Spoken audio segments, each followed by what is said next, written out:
अगर रेबीज से infected dog किसी इंसान को काट लेता है तो वायरस सबसे पहले टूटी हुई स्किन से बॉडी के अंदर एंटर करता है।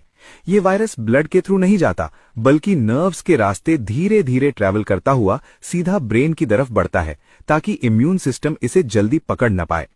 इस प्रोसेस में वीक्स या मंथ्स लग सकते हैं, जो बाइट की जगह पर डिपेंड करता है। अगर बाइट ब्रेन के पास है तो सिम्टम्स जल्दी आते हैं। जब वायरस ब्रेन तक पहुंच जाता है तब वो फास्ट मल्टीप्लाई करता है और ब्रेन में इन्फ्लेमेशन पैदा करता है। इसी वजह से सिम्टम्स आते हैं, जैसे कंफ्यूजन, बॉडी पैरालिसिस, पानी देखकर डर लगना, हाइड्रोफोबिया और एबनॉर्मल बिहेवियर। इस स्टेज पर डिजीज ऑलमोस्ट 100% फेटल होती है, क्योंकि ब्रेन डैमेज हो चुका होता है। फिर वायरस सैलिवरी ग्लैंड्स तक भी पहुंच जाता है, ताकि इन्फेक्टेड पर्सन या एनिमल दूसरों को भी इन्फेक्ट कर सके।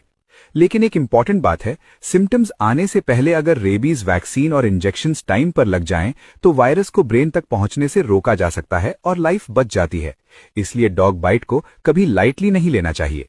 रेबीज हमें यह दिखाता है कि एक छोटा सा वायरस भी बॉडी के नर्वस सिस्टम का यूज करके कितना डेंजरस बन सकता है, और सही टाइम पर ट्रीटमेंट ही सबसे बड़ा वेपन है।